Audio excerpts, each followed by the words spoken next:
Hello, this is James Umdahl from Kutenda.com, where we're helping you take action, succeed online, and drive more leads to your business. Today I wanted to take about 10 minutes of your time to talk to you about one of the fundamentals of search engine marketing, and that's keywords. What are keywords and how do you pick yours? That's what I want to cover today. So let's start off with the beginning. What are keywords? What is a keyword?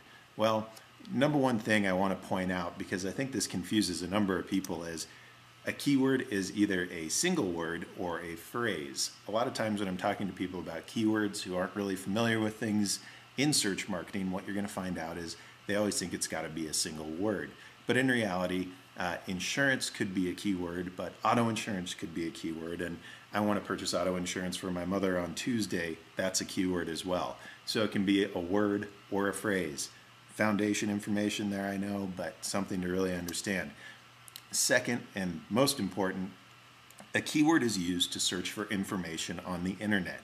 It's the way that you interact with a search engine to get the websites, the information that you want from the internet.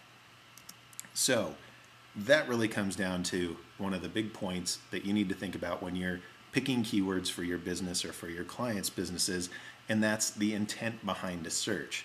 Now, what do I mean by that? I think the biggest example that most search marketers are going to use when talking about this, and I'm going to do it too, is the word Apple. Now imagine this, you go to a search engine and you type in Apple. If I'm Google on the other end, if I'm that big computer algorithm that's trying to figure out, okay, what does this person want? What do I want when I type in Apple? Well, I could want a number of things, but two of the big ones that you may be thinking of, number one, if you're a little bit hungry, you might be thinking about an apple to eat, a fruit. On the other end, if you're thinking about computers or if you just need a new computer, you might be thinking about an Apple computer. And if you're a huge Coldplay fan or Gwyneth Paltrow fan, you might be thinking about that baby apple that they had together. We'll leave that alone.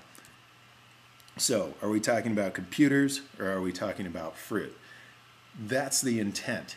How is Google supposed to know that? And then taking kind of out of the difficulty of coming up with the proper search results for that, the big question is, if Apple is a keyword that I want to target with my business because I sell Apple computers, is that really a good keyword for me? That's very broad. You're picking up a lot of traffic. You're picking up or a lot of different types of searches. You're picking up people who may want computers, but you're also picking up people interested in fruit, and you're also picking up people interested in famous people's babies. Is that targeted enough? And I think my answer to that is no. You want to be thinking about keywords that are targeted enough. If I sell Apple computers, Apple laptops, Apple MacBook Pro, these are all better keywords for me to use. And the more specific I get with those keywords, the more specific the traffic coming to my site. And this is incredibly important when you're talking about paying for people to come to your site using something like Google AdWords and that pay-per-click marketing. You want to make sure that you're really focusing in on the right words, not just going for the broadest thing possible. And I think the point there also is these broad words are extremely competitive, right? There's going to be a ton of people out there searching or trying to get their sites to rank for something like Apple because there's just so much traffic around that. And if you don't sell everything that Apple sells, it's probably not a good keyword for you. Those broad keywords can be very expensive from time to time, and also they're extremely unfocused. That traffic coming to your site can be from people that really aren't looking for what you have. And search marketing is really about focusing, getting cost-effective traffic to your website. And when you use very broad keywords, you're not really capturing that. So I think that's big rule number one. Don't be too broad. Try to focus in on the right keywords that are going to make sense and that people are going to be looking for. And those tend to be a little bit cheaper, a lot more focused traffic, and better for you or for your clients if you're setting up search campaigns. And the other question to ask yourself is, what are people really searching for? And a good example for this, I think, came up from the process of me finding this software, the software that I'm using to record this, and it's a company called ScreenFlow. Now, ScreenFlow makes pretty cool software, record my screen, record my voice, put them all together. I can edit it on it.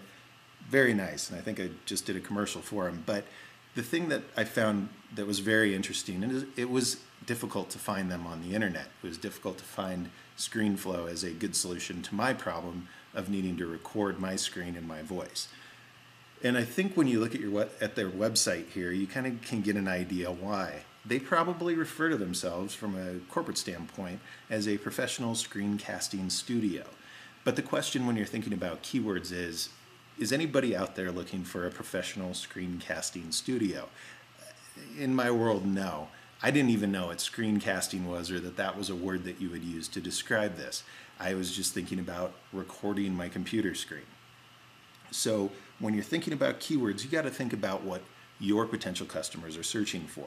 So in this case, I went to Google and I typed in recording screen. I got search results back and ScreenFlow wasn't in there. They're more of a screencasting company, but again, I didn't know what to search for.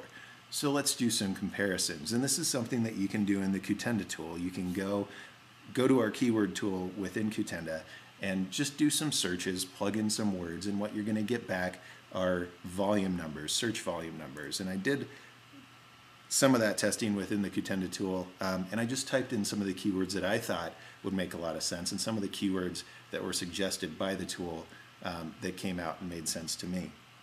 And I wrote them all down here. Now if you look down 5 keywords, you'll see screencasting, and that searches per month number is coming from Google.